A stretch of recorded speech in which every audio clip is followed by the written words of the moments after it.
jam hiramon bandiraɓe sehlaɓe heɗotoɓe radio jowol sare en garti hannde oɗo ñalawma aset nogas e joyi lewru novembre hitande ujunnaji ɗiɗi nogas tati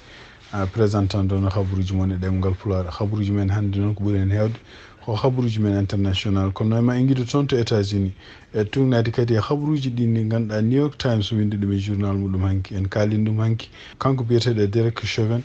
goto yimɓe tumanoɓe gonɗo sababu ha kanko George Floyd o sanki e nder hitande ujunnaji ɗi nogas ɓe kalin hanki ɓe mbi wonde ko won yanɓe makko toon to kaso to woni ɗum noon ko kaso fédéral gonɗo toon to Arizona e tugnadi kadi ha journal o ko windi hannde ɓe mbi wonde ko kamɓe autorité ji woni laamu renoɓe oɗon kaso ɓe confirme ɓe mbi wonde ko kanko hoore makko ko piyaɗo toon laaɓi ɓe kalani noon oɗo sa joni so tawi kanko piiɗomo laaɓi ɓe o nanggama walla ɓe gandini hol piiɗomo laaɓi kanko noon e wayno ko police o wonno toon o jeeyatno ko toon to police gonɗo Minnesota e kadi ko yimɓe takkaɓe wonde ko kañumen mbaɗi ha kanko George Floyd o maayi oɗo sa joni omon soka duuɓi nogas e goho e duuɓi nogas ɗiɗi fof taw kañumen jadata ɗum noon ko sibabunde mayde wannode ñande nogas e joyi mai hitande ujunnaji ɗi nogas taw ko kanko biyeteɗo George Floyd ɓe nangguno ko kanko ɓe ñoƴƴimo hawo maayi hen tugnadi kadi ko tribunal haali kanko noon e wayno ko mono continue woɗo sa joni mono woni to hôpital eɓe mbimo wonde ko gañanɗe ɗe ne wona porɗo no fewi kono noon e wayno ko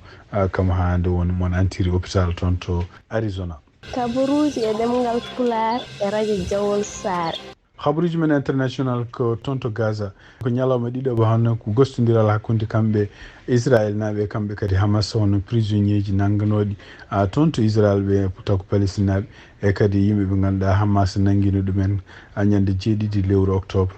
caggal nde yani toon to Israël hande ko fama hono Hamas wawi woppude ken won 17 neɗɗo taw ko Israël naɓe e kadi Israël kañum hoore mum wawi woppude 39 neɗɗo taw ko Palestine naɓe ɗum ɗon ko ñalawma mabɓe ɗiɗo ɗum ɗon noon ne wayno ko ɓe mbiyanne ko ɓeɗon 17 neɗɗo goppaɗo Israël naɓe kono wayno ko 13 hen ko Israël naɓe kadi yimɓe 4 ko Thaïlande jeeya 30 jeeyanoɓe ɓe noon prisonnier ji ɓeɗon foof ene wayno ko Palestine naɓe ɗum noon ne wayno ko banggueji ɗiɗi foof to banggue Israël e to banggue Palestine foof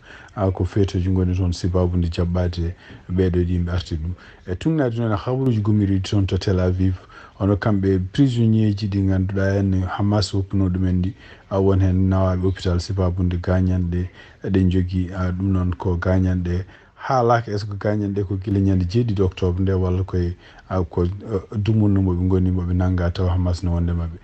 ɗum noon kadi ene wayno ko précision ngaji mbaɗaɗi hen hono ɗiɗo prisonnier ji fof ko ɓuuri hen hewde hen ndewa taw ko frontiére gonɗo hakkude Égypte e Gaza ko toon gumorto ene wayno ko ñalawma ɗiɗo noon tugnadi kadi hande habaruji gumiriɗi toon to Al Jazeera hono kamɓe Hamas ɓe mbawino dartinde gostodiral ngal sababude ɓe wullitade ɓe wonde ko Israël won gueɗe ɗe ɗoftaki ko haalduno pour ko fate hen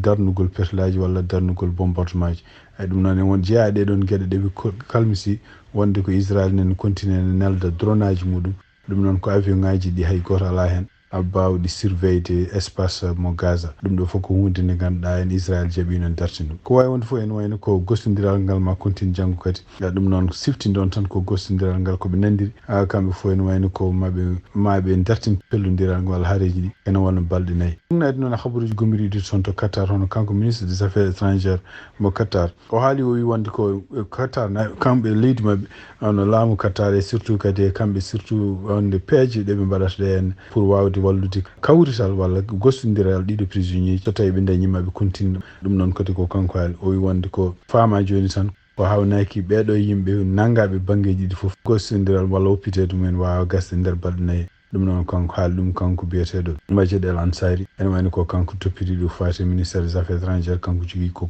konngol muɗum wawi won fof ene wayno gostodiral ngal nane continue ñalawma janggo wonata ñalawma tataɓo ɗum noon dimanche en ɗamina kadi hono kamɓe Israël e kamɓe Palestinaɓe foof maɓe mbawa haalde holno foti yimɓe goppete janggo ñalawma dimanche hande habaruji gomiriɗi toon to Gaza e gouvernement Israël kañum hoore mum haali wi heeɓi e jamma he walla kikiɗe e liste yimɓe ganduɗa jogorɓe oppede ɗum noon ko dimanche janggo ɗum noon siftinde on tan kadi tugnade kadi ko nandiral ngal ɗo ko wi wonde ko hakke 50 neɗɗo taw ko Israël naɓe walla nangganoɓe toon to Israël ene poti oppitede e nder balɗe 4 ɗeɗo e kawraɗe walla nanondirade wonde perlejo ndar ɗum noon en wayno ko janngo dimanche eɓe ɗamini kadi yimɓe woppeteɓe kala no foti woppete kono ene wayno ko kamɓe gouvernement israel ɓe goni koye ƴewtade d' abord ɗeɗon inde ɗeɓe keeɓi ɗe hol ɓeɗon yimɓe kadi ɓe mbawa haalande koriji men ko ɓe mbiwi kadi tugnade kadi e nandiral ngal hono kamɓe israel naɓe kadi ene wayno ɓe mbawi rokkude liste prisonnier ji walla yimɓe nangganoɓe toon te kasoji mabɓe taw ko palestine naɓe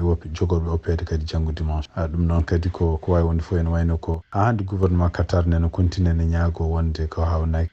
balɗe 4 biyaɗe ɗe yo ɓeyde hen balɗe goɗɗe taw ne mbawi kadi yimɓe nanggaɓe e hiisa israel wi wonde ko ene wona 250 neɗɗo ko ɓen woni nangganoɓe kono noon ne wayno ko so tawi ɗum ɗon ko e nder balɗe 3 walla 4 balɗe 4 kalaɗe ɓeɗo fof mbawa oppede tugnade eno gouvernement qatar no haaliri e konngol ministre mabɓe des affaires étrangères. habaruji men international hande jahatan ko toon to Ukraine e tugnade kadi habaruji gumide toon kamɓe leydi Ukraine eɓe poti yaade e woteji hitande ujunaji 2024 kono noon oɗo saha joni sibabude koɓe mbiyata loi mbaɗa toon walla kuulal baɗangal toon biyetengal martial law ɗum noon fiti ko kala suko gorko ɓurɗo 16 hitande 17 hitande ene foti ɓornade tenue pour sibabude guerre wo gonɗo hakkude mabɓe kamɓe Ukraine e Israel sibabude ngal ɗon kuulal hono ko guerre ko wiyete woteji koko kaɗa ɗum waɗi kadi ene wayno ko kamɓe wonɓe toon to yiɓe wonde candidat ɓe kebbinino gulali mum kono ene wayno ko kanko Vladimir Zelensky o arino o haalde mabɓe wi wonde ko oɗo saha joni wona temps haalde ko fati woteji par ce que ɓe kuuli so tawi ɓe naati woteji hawnaki ɗum noon kadi ma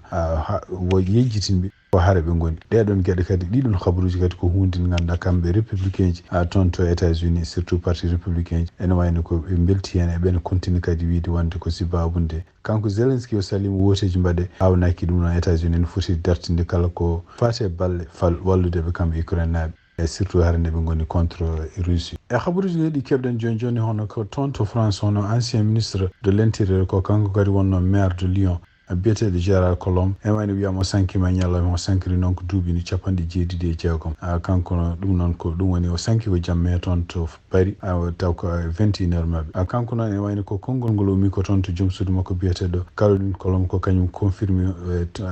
jayde ko agence France Presse wi wonde ko sanki kanko wonduno koye cancer estomac kanko Collomb noon caggal nde ñawngu yiita wonde hankkadi ngo wawa safrade kanko ko kanko ñaagui wonde ko yo pingu mo ganduɗa kene wawi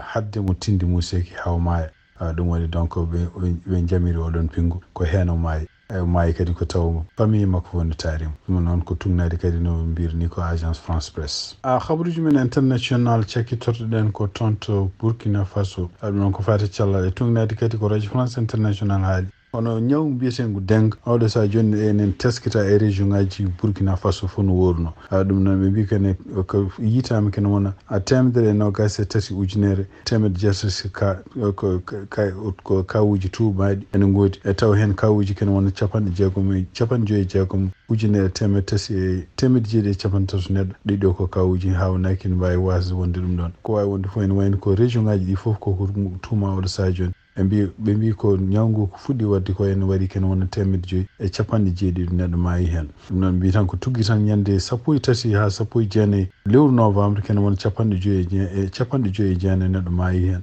ɗum noon ko sibabude denga ko ɗum waɗi ɓeɗo mayɓe kadi ko ɓuuri hen e tugnade kadi spécialiste toppitiɗo ko fate e nguɗo ñaw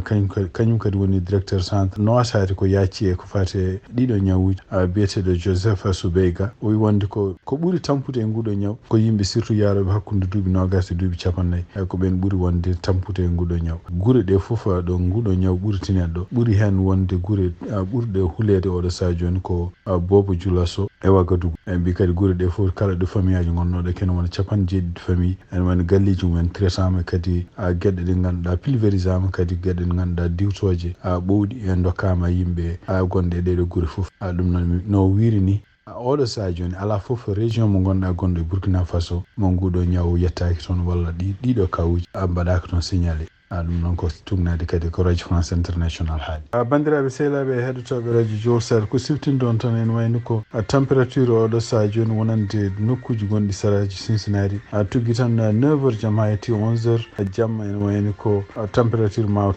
tello tugui 3 degré ha wonanma 1 degré caggal mum ɗon e 2h du matin ma telloyede moins 2 degré ma yaaru noon en continue tellade ha to ñande altine ma en keeb température moins 6 ha moins 7 degré ɗum noon ko ɗi habruji min jogon noon hannde e ɗemgal pular siftinde on tan hannde ko ñalawma aset nogas e joyi lewru novembre tande ujunnaji ɗiɗi nogas e tati yen mbaali jaam on jarama.